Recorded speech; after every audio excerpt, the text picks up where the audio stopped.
This is the Automotive Repair Podcast Network. Hey everybody, Carm Capriotto, Remarkable Results Radio, another Town Hall Academy. Hey, look, Carm's going to do another episode on marketing and AI. Oh, we won't hang around. We won't listen. Wrong. That would be a huge mistake because I do episodes, maybe the same kind of topics, but the themes and the people we have on, we've got Mike DelaCruz and Michelle Tansey here. So that's all the more reason to wait around. Thank you so much to our great partners who've been with us for so long.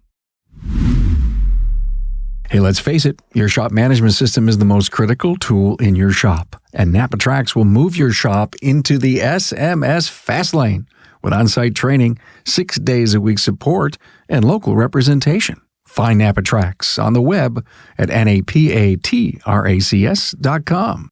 Hey, how well does your team know their stuff? Test their automotive skills with the Today's Class Basic, Advanced, or Service Advisor quizzes. It's a quick, effective way to spot gaps and grow stronger teams. Take the quizzes now at todaysclass.com/TC quiz.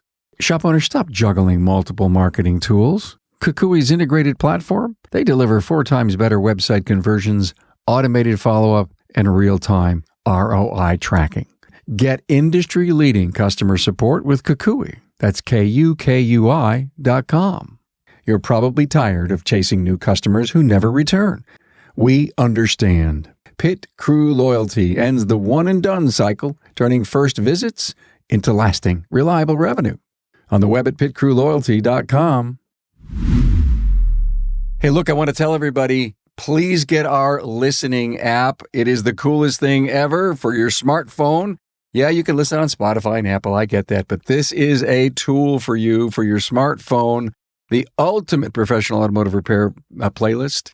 Read the show notes, see links to our sponsors, and get all the shows in our network on one app, arpn.app. Hey, welcome aboard to my friends, Mike DelaCruz and Michelle Tansey. Mike and Michelle, glad to have you here. Michelle is co-founder Euro Clinic in Santa Clara, California. How are things in the Euro world? It was a rough start, but I think that, I love the cars that we work on. The whole business is based on that luxury Euro kind of world. And I'm in the center of Silicon Valley, so there is so much potential. That's pretty much a lot of what we see, especially in my area. It's a good area to be in the Euro business. I am curious. I'm going to ask you a question. You don't have to answer it. What's your labor rate? My base labor rate is $295. For exotics, it's $395. I want you to keep in mind, and for all the listeners, because, when I'm in a room with shop owners and they hear what the labor rates are, I want you to know, so my shop is right in the middle of a U, and I have 3 major dealership strips. 3 miles away from me, Porsche dealer is $450 an hour. Wow. Mercedes is $400, Audi's $385, and Volkswagen and BMW come at about $350 to $365. But let me just guess that the average wage in Silicon Valley is $300,000. I'm just guessing. Yes. It's super interesting. When I do all this research on these households, this is the crazy part. And everybody always thinks it's super crazy. 150K household is considered low income in our area. Yeah. That's my point. Yeah. Wow. So my customer base is a lot of professional females and a lot of tech. Those are our clients. So when I say it's a good way for me to be a shop owner, the innovation should always be my mindset, right? How can we innovate to cater to these consumers? Because those are the drivers that drive the cars where I'm at.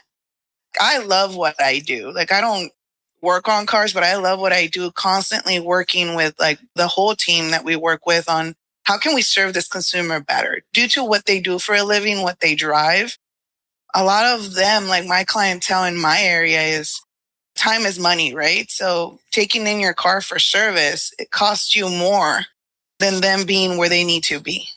Well, I think she's pretty much nicely set up, Mike, all the things that we want to talk about with marketing and AI. Mike DelaCruz is here, co-founder and CEO of Overdryve Marketing.com. And when you want to type that in, you have to spell Overdryve, overdrive.com. And Mike, you've been in the industry for years. You've traveled the country with other companies. You're embedded and you're there. And it was a few years ago, you had this off the charts idea.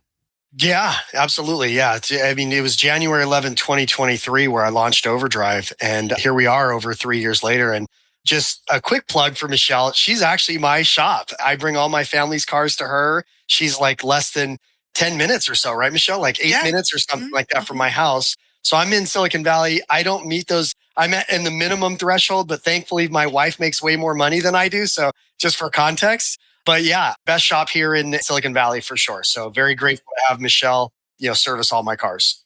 That's just great, great news. Now, Michelle, I want to start this entire episode about how AI and marketing, they integrate. We're hearing so much. Are shop owners, Michelle, just getting the wrong AI impression right now?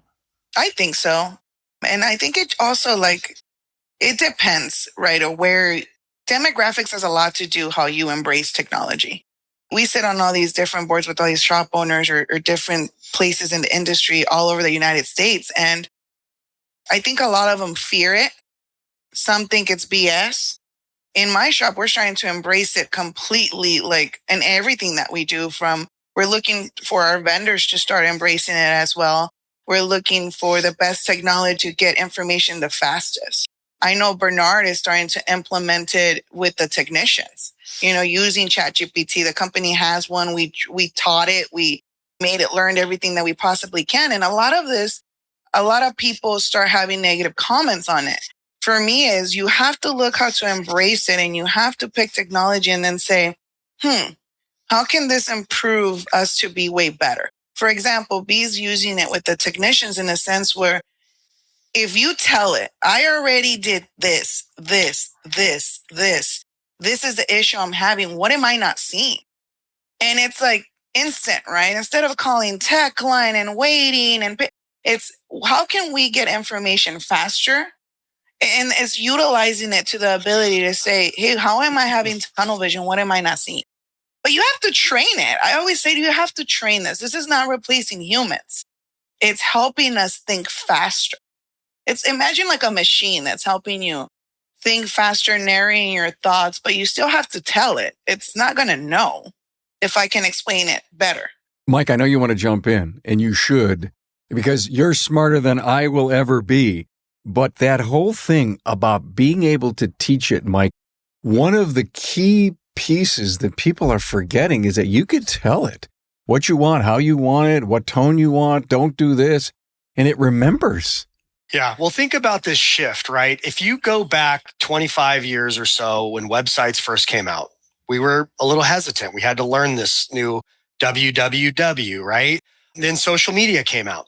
And I remember 15 years ago teaching classes on social media, and I used to have to convince shop owners to open up a Facebook page. It was just, they were reluctant. Hey, my grandkids are on Facebook. It's not my thing. Those same people you talk to today, you can't even pry them off Facebook because they've embraced it, right? So as we kind of entered this shift, and what's interesting is AI has been around for 50 years, right? It started with McCarthy 50 years ago, but it only became mainstream in November 2022 when Sam Altman, the founder of OpenAI, when he started to talk about these behavioral things that you could these learning behaviors that you could actually implement as small business owners, we sort of embraced it. There's still a lot to learn from it because you think it became mainstream the end of 2022. We've seen some drawbacks, different things like that. So let me add a little bit more context if it's okay. So Overdryve offices are Sunnyvale, California. And our offices, it's kind of this shared space with plug and play. There's over 200 startups within our building. And every day for the past year, I would see, no exaggeration, robots delivering food to kiosks. I would see there's a company called Shield that has it's a demo in their booth where it's AI detected disease detection in hospital rooms, right? So I'm thinking for the past year, I'm like, and what's cool is recently we've started to kind of embrace this stuff, but as an industry, we are highly underutilizing it. A year and a half ago, it was limited to pretty much scoring calls. They would listen to calls and score calls to, figure out missed opportunities, things like that. And then review responses. But now I'm starting to see more companies out there starting to add more features, including Overdryve. Lastly, Google had a big conference here in Silicon Valley last week. Michelle, I don't know if you heard of it or went to it, but they talked about token usage. And the token usage from Q1 2025 to Q1 2026, so just in a year's time frame, it shot up to 3.2 quadrillion. I didn't even know that was a real number. Token usage, right? And then back then, 6% of consumers surveyed said that they utilize some form of AI, only 6%. That same period in Q1 of 2026, 46%. So even though technically, Google still owns the market share in search, we very, very quickly embrace this stuff. So I would anticipate a very quick adoption in the next few months. From a shop owner standpoint, if I can add on to that, we started hearing a lot when you ask, right? The front counter asks, how did you find us for new clients? ChatGPT. Then we said, okay, we got to train our ChatGPT. Those senses where you got to teach it. And, B was super reluctant on bringing it into operations, but a lot of it was, it's the thought that it's replacing humans or you're hindering the ability for them to learn. I think my AI has made me smarter, faster than I could ever be. When I think of AI and I think of us trying to mentally figure it out, I always go back to an early Star Trek episode. And I believe the character had this huge brain and didn't speak, and they could telepath their thoughts to the people in the room. And that's what I think when I think of AI. It's just big brain stuff. So, if you've ever wanted a really big brain, teach AI how to be your big brain. It's funny you use that analogy. Like, I look at it almost like you have an assistant, right? And you're going to spend time training them how to be the best assistant that you need for your needs as to why you brought them on board. And that takes time and effort and SOPs and leadership and all this other stuff. Imagine having an assistant that you tell, like when I got onto ChatGPT and we bought it for their company, I basically told it, this is our company. This is me. Learn everything about it. This is my market. This is our clientele. This is what we do. So much that I'll tell you something funny. I was typing an email and I drop it in there for tone because I called her Pepper. We're big Iron Man fans because we're mechanics and stuff like that. So my AI, her name is Pepper. And I tell her, Pepper, can you check the tone on my email? I don't have her type my email for me. And that's the misuse, Reg, with the new generation. Don't do the email for me. I type in the email and I say, can you throw it in there for tone? She told me and checked me and said that I was being aggressive and that was not my normal tone on how I like to be perceived. This is how embedded I am with it, right? That she's telling me, I think you should bring it down a notch because I know that you don't like to be perceived this way. I told her everything I like, what I don't dislike, how I carry myself, everything possible that it's almost like your assistant, right? She's checking you like, check your tone. Okay, so the softer side of Michelle, I get that, okay? When you heard that back, did you take exception to that? At first I was like, are you freaking kidding me? Like, what? But I'm big on curiosity. Like, it's funny. Like, to me, when I get feedback, even if it's from like Google or Machine or even like vendors, friends, family, I don't look at it as, hey, they're talking down to me. I get curious. It's like I was curious as to, and I reread it, right? And I reread it and I said, and then you realize, oh crap, yeah, this might be perceived as something aggressive. I will challenge any consumer in any industry that you in. It is happening. It's already happened. It's been around. We have to embrace it. And I feel like as an industry, we're kind of a little bit behind. Yeah. Last week, I taught a class in Northern Virginia on AI and marketing. And then 2 days later, I taught a class in Northern California in the Santa Rosa area for one of the associations out here. And I always lead I want to kind of get a temperature check of the room, right? So I ask with, how many people use AI at least 5 days a week, every day, right? So I kind of have these layered questions. And then I ask like preferred platform and different things like that. what's interesting is everybody has different usages, right? How they use it. Like Michelle mentioned the tone. I'm the same way. I want to check myself. I want to make sure my email doesn't come across as arrogant. It's professional, right? So I don't have AI write emails for me. I write the email, cut and paste it, and then post it into my preferred platform. That being said, my biggest takeaway out of both of those classes last week was that people are still skeptical, very, very skeptical. There's a lot that you can do with AI. You could have it write code. I mean, there's so many different things that you could do with it, but there's almost this defensive barrier of like, I'm not going to cross this yet. Let's just kind of wait in the wings, which is highly respectable because again, it is new. We're still learning a lot about it. Whatever we upload, whether it's images, whether it's webhooks, like whatever we're uploading into Claude or ChatGPT, it goes out there to the ecosystem. We don't want to share customer information and those types of things. So I don't do it to that extent. It's just more kind of self-improvement, self-awareness. But that was my biggest takeaway, Carm, was that people are still hesitant. Understandable.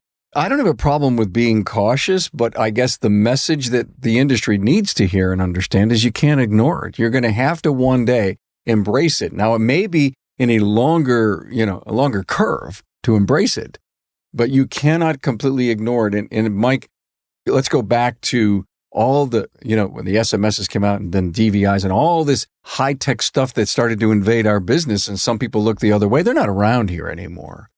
And I do believe that we can't look at AI as a toy. It's a tool. And like every one of our tools, we have to learn how to use it. Yeah. Is it going to replace humans? Absolutely not. Like that is number one, because humans, we have empathy. We're in rooms. We're high-fiving, right?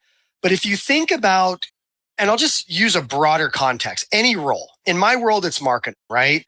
If I take what a traditional marketing director does as a human, right? We're capable of a certain amount of performance, right? Maybe if you're David Goggins, you could extend beyond that. What does he say? 120% rule or something like that, right? Possibly. But if you shifted at least 90 to 95% of what traditional marketing director does and then made it more predictable, meaning, okay, each individual customer in our world in auto aftermarket, Jane customer might come in, have one car come in once a year. A Joe customer might have 3 cars and, maybe Michelle sees them 5 times a year, right? Why should they have the same communication, right? What triggers Jane customer to respond? AI, if you embed that, incorporate that in the process, it's able to tell you that. And the win is, if Michelle sends out a campaign, what's going to maximize our performance of the campaign, get high open rates and high conversion rates. That's the intelligence of AI. Mike is talking about eliminate the hope that I think I'm doing things right and get AI, this erector set, if you will, to come in and do some of the lifting. Mike, I think is being humble right now. Like what Overdryve is building, I don't know can I touch on it? Sure, yeah. I mean, okay. As a client, like what they're building is going to be a time saver. I'm talking to shop owners right now. If you guys are in here, time saver, shit that we don't like to do. Sorry, pardon my French, but like all the stuff we don't want to He'll do. bleep it out. Right? It's what is SEO and margins on this? Can we track that? Like it's basically, he's building this system where it can anticipate issues. It can let us know, hey, you're on track. You're kind of not. This is what I think that you should do because of these type of clients. And this is your demographic and this is what you do. So imagine a software that customizes with data. It pulls data and it's so smart that it can tell you, like he mentioned, hey, this 20A4 that's coming in with Jane Doe and same car with John Doe, but they have different lifestyles, different usage for their vehicle. This is how you should market to them. Like that's gangster. I don't want to spend time making more Excel sheets and tracking all this other stuff. Like it will be in a software to tell you, hey, this is what you're tracking from margins to KPIs. And think about it, not just for a shop owner perspective, but for your whole staff. And, shop owners that are scared to share data and reporting with your staff, this is where you need to evolve. Our mindset has to shift and we got to think differently. Let's face it, your shop management system is the single most important tool in your shop, period. NAPA Trax was built from the ground up to make your business more profitable and efficient. We provide an extensive set of tools to increase and track profitability in real time. NAPA Trax offers the industry's best post-sale support, hands down, and we train your people on site. Yep, on site. And we offer remote refresher training 10 times a week, and customer support is open 6 days a week. Give us a call, visit the website, or join our Facebook community today to learn more. We'll prove to you that Trax is the single best shop management system in the business. NAPA Trax is always customized and tailored for you, whether you're a one-man shop or a large multi-bay or multi-location company. After all, it's your shop, so it's your choice. Visit us on the web at NAPATRAX, that's NAPATRACS.com. Transform your team with today's class, where automotive training is easy, quick, and fun. Just 5 minutes a day on our app can eliminate hours of looking up forgotten information later. It's perfect for technicians, advisors, and managers alike. Keep critical knowledge fresh and top of mind, ensuring your team operates at peak efficiency. Today's class is impactful, accessible from anywhere, and a bit of fun too, and we're not talking about after-hours pizza either. For training that gets results, turn to todaysclass.com. Shop owners, we know you are overwhelmed with a flood of missed calls, empty bays, and disconnected marketing tools. KUKUI has spent over a decade building one integrated platform for auto repair shops, one login, one dashboard, and mobile-first websites that convert 4 times industry average. Smart, innovative CRM with automated follow-up, 24/7 online booking, and real-time ROI tracking. With 900 plus years of combined team experience, we fuel the growth of 2,200 plus shops and have influenced $3 billion in revenue. Stop working harder. Start working smarter. Get industry-leading customer support and book a demo with KUKUI. That's KUKUI.com. You know, most shop owners feel trapped spending on ads while half their first-time customers never come back. It's frustrating. It's exhausting. And it's not your fault. The industry average is 54% one and dones. We understand how discouraging that can be. Well, Pit Crew Loyalty changes the story. Our clients cut that rate by up to 38%, raising lifetime value by more than 50%. Loyalty members visit nearly 3 times more often, creating predictable revenue without extra ad spend. Pit Crew Loyalty, where customers stay and shops thrive. On the web at pitcrewloyalty.com. So much marketing, Mike, Michelle, that we've done in the past is what we see, what we hear, what we feel, what we're paying attention to. It all comes in our gut, and then we make a decision with our marketing company. Should we yin or should we yang?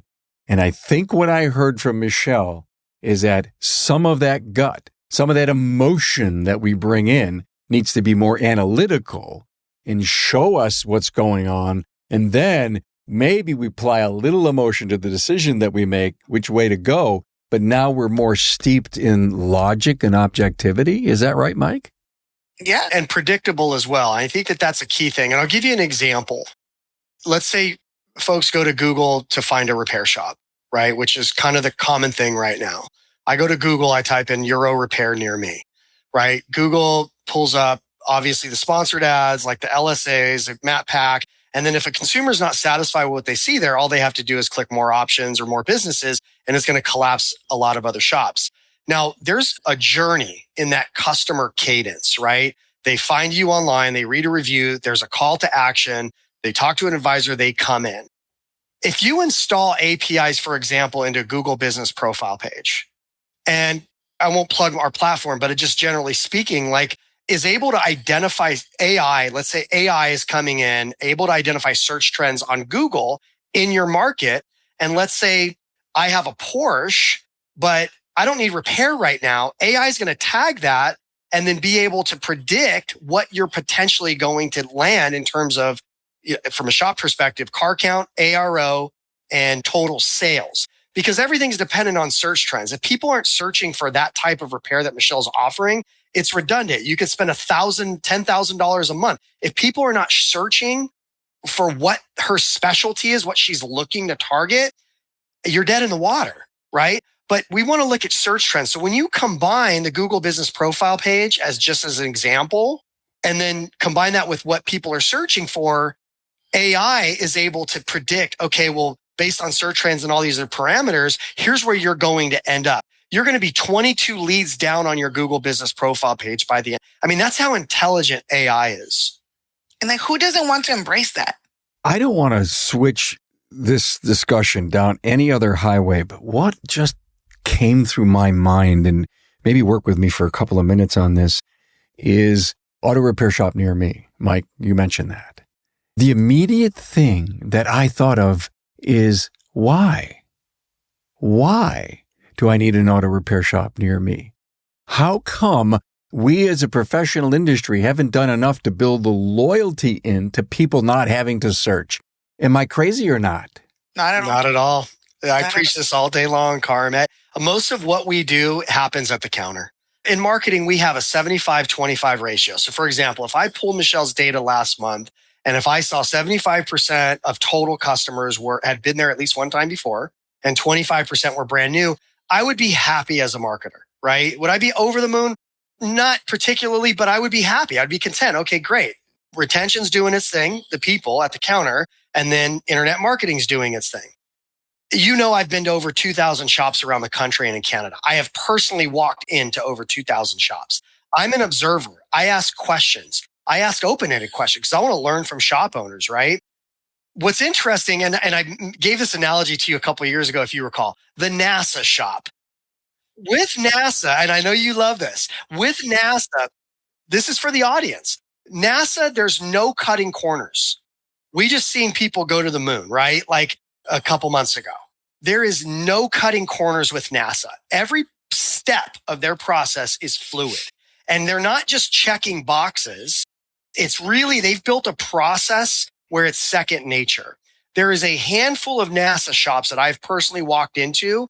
And what's interesting at those is, you know, in our industry, the biggest problem I see, we have a few concerns, right? But like inconsistency. 1 minute our bays are filled, the next minute they're slow. And then we do this knee-jerk sort of this panic marketing. It's like, okay, now I got to do all this, right? The NASA shops that I've personally walked into, to your point, Carm, are consistent with their process and their branding.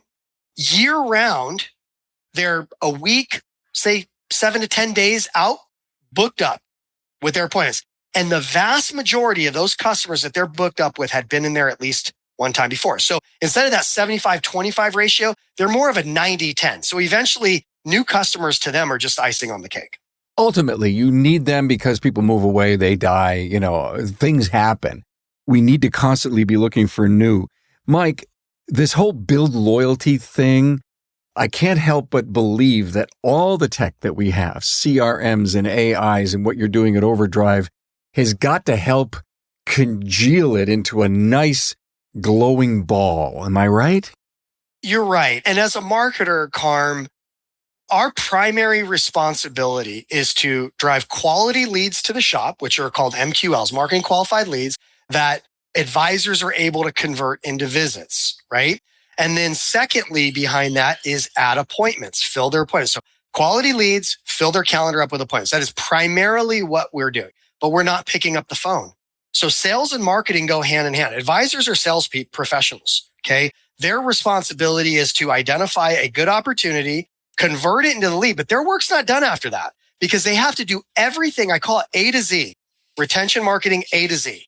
They have to do everything to earn that long-term relationship. And we're not going to look at it like $100 oil change. If you do all of these things right between A to Z and earned that relationship, there's what's called LTV, lifetime value. It's tens of thousands of dollars in added revenue when you learn your customer. Lastly, I mean, I could talk about this till midnight, but I'll spare the audience. But my Starbucks story that I share in some of my classes, it's a true story. 2007, I was going to open up a coffee shop. I was working for Washington Mutual. We got bought by Chase. I wasn't happy. I would sit at Starbucks and I'm like, man, I'm going to open up a coffee shop. I would be very particular. I would count customers. I would look at average ticket prices. And during that time, Jim Donald was the CEO of Starbucks. He was responsible for growing this chain from 5,000 stores to 30,000 stores worldwide. And he did it in record time. And I wanted to know, Carm and Michelle, why would people wait in these massive lines at Starbucks to spend $3, $4, $5 on or more on a cup of coffee? And there would be a gourmet coffee cart or a small business right across the street for 99 cents and nobody's in that line. There's a lot of things that went into their process. Like you walk into Starbucks, you know you're in a Starbucks. There's no sharp edges. Alanis Morissette in acoustic. It's very predictable. But one of the things that resonated with me, and I encourage every shop to think about this, you were required to address people by first name. They actually had it in their employee handbook. It's called Forming a Complete Customer Connection. So you walk into Starbucks, I'm Carm, I want the triple grande non-fat white mocha. 9 times out of 10, if you went to that same Starbucks the next day, they would not only remember your name, but your drink of choice. You were not known as, hey, number 27, your order's ready. You were known as Carm, the guy who drinks a triple grande non-fat white mocha. And what happens? Immediately we're drawn to that. We're connected because we feel part of something. All of our customers in the shop feel the same way. When we learn customers, and sometimes I'll, in a very friendly, polite, delicate way, I'll challenge advisors because I observe and I see a customer going, hey, I found you guys on Google. It's my first time here. They walk away and I'll ask the advisor, what were 2 things that you just learned about that brand new customer? And sometimes they'll say, oh, they're from here in Denver or whatever, right? But no, I mean, really, what do they do on the weekend? Do they own a business? Do they have a family? Do they go to church? What are their hobbies? I want to know outside of the box things because I'm trying to create the Starbucks process of it's predictably okay when people go there. I'm thinking of Euro Clinic, Michelle, as he's telling that story. And Mike, today in our meeting of 28 independent shop owners here in Buffalo, somebody walked in with a cup of coffee with the Starbucks logo on it. That told me a whole hell of a lot about that person. Period. Right? That's where the brand is. The image, the logo, the brand. And I can imagine, with Euro coffee cups out there, even if it was quick to have a cup of coffee while someone's waiting, but they're out there and they take it with them and they go to their work. Oh, you go to Euro Clinic. Isn't that cool? Or can you tell me about him? We have it. I spent a lot of money on this fancy espresso machine. And I'll tell you how we utilize it, right? Going to go get coffee is culture. Part of society. Can I show him real quick? Yeah. There's for your audience. There's their latte right there. Oh my God. Oh my God. That is the coolest. And I have a great marketing team, and I challenge every single shop owner to really learn their client base. If there's something that I am super, super thankful for Overdryve and the whole team, because I've been with you guys like almost 2 years, kind of. And I did a complete revamp of how we do business, who is my ideal client, and what are we really going to offer? What I offer is I save you time and convenience. And I looked at my consumer and I looked at my ideal client and I said, coffee is part of culture. I had the fancy commercial Keurig. That requires them to do something. That requires for them to walk over after they checked in, if they're in the waiting area, and make themselves a cup of coffee. I brought in my manager and he's big on hospitality. And he said, no, our sales team is going to be making these coffees as we have a conversation, right? It's so embedded in our day-to-day operations that when we valet cars, because I offer a valet and pickup service to the local engineers, we're embedded with our tech companies around here to make it easier for them to get service here. We already know what their favorite drink is. We service a VP of litigation for Google. She's not too far away. She drives a Land Rover and she loves cappuccinos, double shot cappuccino. It's in their profile. Ron already knows. And she doesn't even have to ask for it. If we're delivering her car in the morning, we're sending her a cappuccino. So she's getting her car and her cappuccino. Can I add to that real quick? So as I mentioned, Carm, I'm a client of Euro Clinics, a proud client. And NASA shops, they don't cut corners. Remember I said that? Ron, who's a general manager, I walk in and I know, they've been clients for almost 2 years, right? I know them. For me, I'm super loose. I'm high five, hug, whatever. Ron treats me the same exact way he would treat a customer. When I walk in, he'll ask me, hey, can I make your latte? Because I have a non-fat latte. He's like, can I make your non-fat latte? He knows what I drink and he'll offer to make me my latte. They have this soundproof booth, which actually, to Michelle's point, being here in the thick of Silicon Valley, that is massive for waiters because it's tech. we're on the go. And if we need to do a Zoom call, they could literally do it in Michelle's lobby in a separate soundproof room. That's a huge selling point. So NASA shops, they don't cut corners, and Michelle and B are definitely a NASA shop. And when you think about it though, like if your operations are not solid, no amount of marketing is going to fix that, and that's conversations that I've had with Mike DelaCruz as like the founder of the company that does my marketing director. We as shop owners have to put our ego aside and understand that marketing is part of our ecosystem on like what we do to get new clients, retain them, and we have to listen. And Mike came to me a couple like months ago because I was like, hey, it's being the proactive stuff. Why are we being reactionary? What's happening? We were running low days here and there. And as a shop owner, you have to listen because our marketing team is data driven. We're emotionally driven, right? And we have to kind of like train ourselves out of it.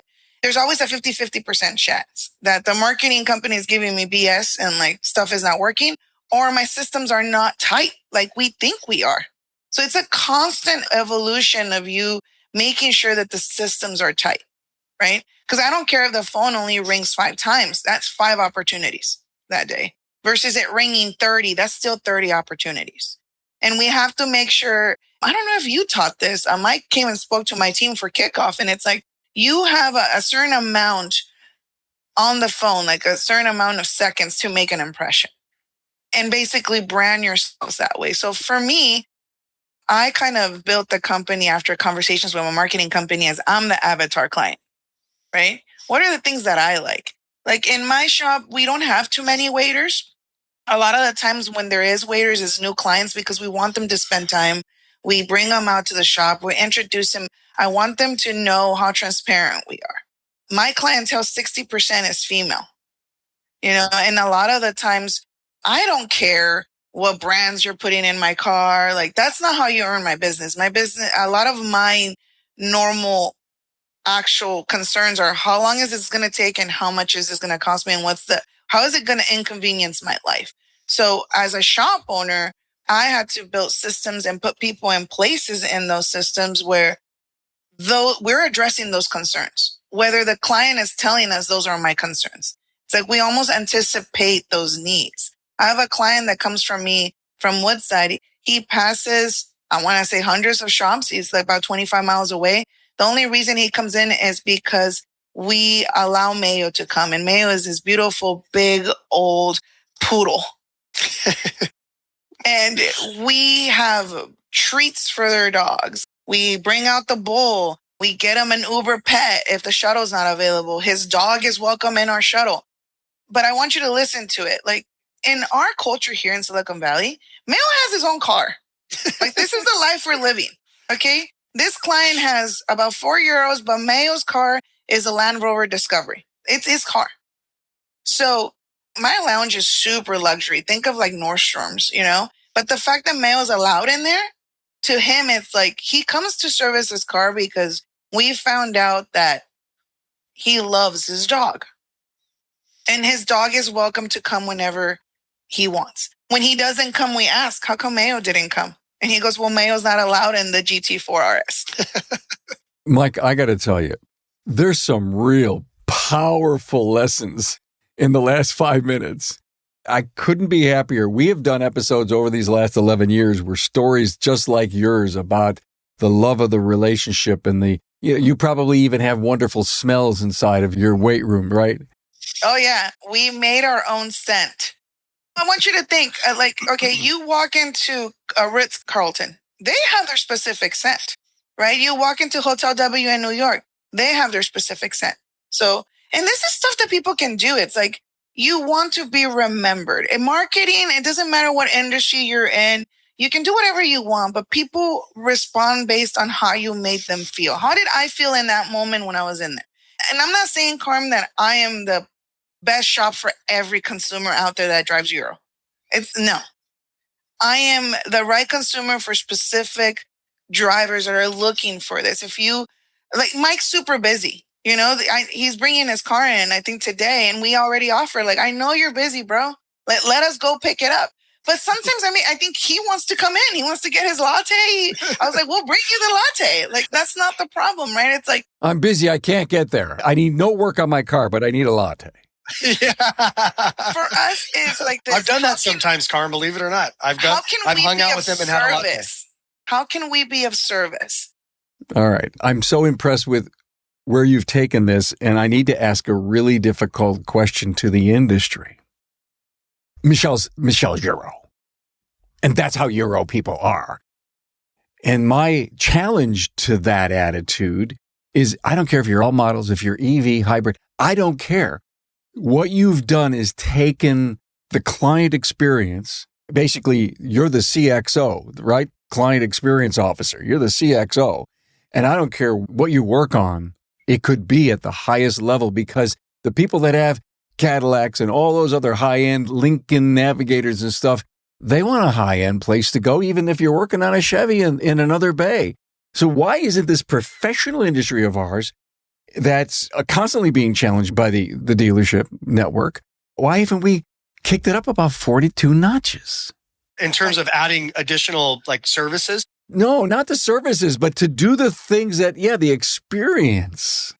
I see what you mean. Yeah, sorry. It's this mindset that you can serve everything. I'm in a metropolitan area. There's shops all over me. I get mailers that say, we fix everything. Do you? Do you fix everything? Like the way we look at marketing, conversations I have with my marketing director is, even when we look at competitors around us, I'm not looking at what they're really good at because they're really good at that. That's what they do. I'm looking at what they're not good at and how can I be good at that? Do you know what I mean? You have to shift your mindset. It's like Chick-fil-A. Popeyes has been around longer than Chick-fil-A. They both have great chicken. Chick-fil-A built their systems around hospitality. It is my pleasure to serve you. You have a blessed day. It's like I started telling my team a year ago, we're in the automotive repair industry. How come we don't tell our clients, please drive safely? Have a great weekend and drive safely. Like, it's just certain things that you can insert. But again, I do disagree and I completely agree. And I'm glad that you brought up this topic. And I'm interested to hear what Mike thinks of this as like a marketing perspective. But for me, it's like, you can't service all. You cannot fix all because different people are looking for different things. And I have customers that found me with their Audi and later on moved on and now have like a Honda or have a Lexus and they still pay our rates. But they come because of how we make them feel and the trust, and they know the value they're going to get.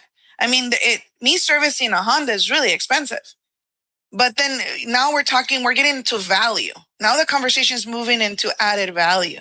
Like, are you a price shopper or are you looking for value? You go to Target, you know what type of experience you're going to get. You're probably going to have to bag things yourself. You go to Nordstrom's and they package it up really nice. They walk over the counter. They give you a beautiful bag. You know what to expect when you walk into something because now we're getting into value. And they let your dog come into the store. And you look at things that are important, right? Like Silicon Valley people, kids are expensive. Kids are really, really expensive. People sometimes get a dog first, and it's their whole world. I'm a huge dog person. Mike knows that. And I love my dog. Like, we have a Volkswagen T1 and that's for Kobe. Everybody else, we drive sedans. But when we got the SUV for the dog because we wanted to bring him everywhere with us. Mike, I know you probably agree vehemently with Michelle, and I kind of want to get back to the whole marketing piece here, but I'm loving this conversation because I think there's some great wisdom here. And you brought up the NASA shops. Actually wrote a keynote and gave it in New York maybe a couple of years ago in trying to motivate people to look at what it took NASA to get where they are today. And it was let's say this, 99.9% of everything done right and done at the highest possible level. And then when you mentioned Nordstrom, so next week, to all of our great top shop operators that are here, that are looking for another new advantage, sit down with your people and say, you know what? We're going to become a Nordstrom shop. What's that, boss? Maybe there's no Nordstrom in your town. Explain it. You can't get any better. You can't have a better experience. You can't find better quality goods. You can't walk away and feel happy and proud. And are we doing enough of that? And so if we fail in any way, we could point to the person and say, Nordstrom, because we failed to live up to those expectations by just mentioning the word. I mean, I know Ron uses the Ritz-Carlton experience. That's how he trains our whole staff, even from technicians. And again, I want to stress, it's a whole ecosystem. You can't just have a very badass like front of the house and then the back of the house doesn't believe in that. It's having their buy-in too. You have to bring on team members that have buy-in. I'm going to take it a step further because this is a really important topic to touch on. And this is mostly for the leadership in shops, whether you're owner or general manager. If you don't have a mission statement, create. It starts there. The reason why it's so important is because as owners or leadership, we're faced with decisions all day long. But if your people don't understand your mission, what you're trying to accomplish, you're going to get pushback all day long. So create a mission, make sure it's well thought out, and make sure it goes with your fundamental principles internally and what you're trying to accomplish as a team. So once you start to implement tech stacks, once you start to implement the Nordstrom strategy, if your team is bought into the mission, you're not going to get pushback because they have a common goal, right? And then lastly to that is success is never going to happen overnight. You are not going to say, let's change it to this Nordstrom style. It's going to happen overnight. We are creatures of habit. 60, 90, 120 days. You have to follow through. One of those actual foundational intro pieces I do in all my classes is you're going to get a lot of nuggets out of this class. But the worst thing that you can do is not execute against it and not follow through. Because what happens is it's a Saturday. I teach a really awesome class. You walk away with nuggets. What happens Monday? The phone rings. Somebody calls you and then you're pulled in all these different directions. Monday turns into Tuesday. Tuesday turns into next week. Next week turns into Monday. And all of a sudden you fall into these old behaviors, right? Again, we don't want to create a process where we're checking boxes. Create that mission. Make sure the team is bought into the mission. And as you start to implement these new strategies internally, which are proven successful, right? I've been over 2,000 shops. I have seen this firsthand. You've got to execute and it's got to be a marathon and not a sprint. Truly, truly, truly. It's something as simple as how we're picking up the phone. It'll be awkward at first. Your advisor's going to be like, well, I don't really want to say that, right? But think about it like this. When somebody calls your shop, they're calling because they have a problem. They don't know how to fix it. And they know it's going to be really expensive. So immediately, once they call your shop, there's already a form of anxiety when they call you. So a simple greeting, and I've listened to hundreds of phone calls in my life. A simple greeting of, it's a great day here at Joe's Garage. My name is Dan. Who do I have the pleasure of speaking with today? People on the other end don't expect that. They expect pushback, these defensive barriers. They do not expect that in our industry. But you could almost feel, and I listened so many calls, you could feel tension being lifted off of their shoulder from that simple greeting. It's so much more than that. I could probably talk to my face turns blue, but I'll spare your audience all the time here. And it's a lot of phone training with word track. Like there's certain stuff that are non-negotiable for us. We don't use the word no worries. And even if we're using it because the client is apologizing and we want to say, hey, no worries, don't apologize. We don't because there is a freaking worry. Like there's a reason why they called. They're either worried that time because it's regular maintenance, check engine lights, the coolant. So we remove words from our terminology that are going to make them feel more comfort. Like, hey, regardless if you pick us, whatever, we're going to do the best that we can to help you. Like, we're here to help. Like when we text clients, we always put, if you have any questions, we're happy to help. If there's a client that's asking too many questions and they keep apologizing because it's human nature, right? They think they're being annoying because they're asking too many questions. We're like, we stop and we address that first. Hey, we're here to help. There's no amounts of questions that are like, this is our whole being. We exist because you have a problem. So we're here to help. So again, I think it reverts back to the staff. And if I could just touch on something that Mike said about mission statements and stuff like that, like I have built all of our systems for every individual to be able to make an executive decision without a person of leadership based on our core values. Like if they think of all the core values and what the company stands for in our standards, they should be able to make a decision without me, B, or their general manager. Because we have embedded our core values in that. For me, core values are not something that we just throw on the wall and in the break room and we all kind of just say, this is what we stand for. Core values is what we live and how we make decisions every day in our daily operations. And if you're not doing that, first thing I think that shop owners should do if they're listening, if they can take anything away, is do your mission statement, do your core values, and they have to be embedded in the whole way that you run from every single SOP. That's something that I've spent a lot of time. And like Mike said, it's not something that just happens overnight. You also have to find the right people that believe in the same things that you're doing, or it doesn't sound genuine. You got to have that foundation, Michelle, and you're right. I'm going to make that your summarized discussion point. We're here to talk about AI and marketing, and we went to a million different places. Mike, help me come back to maybe the center of what we were talking about, and that the future of marketing with AI is probably going to make us more proactive than reactive. Can you give us a summary comment on all that? Yeah, we talk heavy about retention, right? So I kind of touched on it earlier about learning each individual customer's driving habits, everybody, their frequency of visits, what triggers certain people to respond. Maybe I'm somebody who gets my oil change at Valvoline, but then for the bigger stuff, I like to use an independent. Maybe I'm somebody that likes to use my oil change only with you, but the bigger stuff I like to do myself, right? So every customer has a different pattern and a different footprint. Utilizing AI and embedding it in your process with that, it's learning each individual customer's behaviors, their frequency of visits, what triggers them to respond, and makes it highly more effective. In addition to that, from a shop owner's perspective, you could do, and I'll just high level here, you could do things like, churn prediction. So incorporate AI in your process and say, by the end of the year, how many customers am I expected to lose? We talk about proactive and reactive. That term is going to come around a lot throughout, has come around a lot, and it's going to come around more. Proactive instead of reactive, right? That's saying, hey, you're going to lose 3% of your business by the end of the year. Or, based on these goals that you put forth, you're going to be 15 cars shy by the end of the month. Think about the value in that. And not only presenting the problem, but solution-based AI marketing. Meaning you're down 30 cars. Here's what you've got to do to bounce back. And there's so much back-end intelligence around it, where you're located, seasonality, the type of customer you're looking to attract. This is how powerful AI is.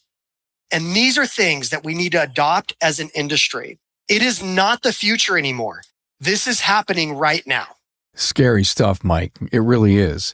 That I think it's scary stuff if you're not paying attention and you're sitting on the outside and says, wow, I don't have the car count or the ARO. And now you pick up the phone being proactive with your marketing people and says, we probably have to make a slight adjustment, or we need to, do some CRMing on any declined work. Again, I think today's successful shop has 8 or 9 things on the spinning wheel of marketing or opportunity. And we have to, again, we just can't say, stop it.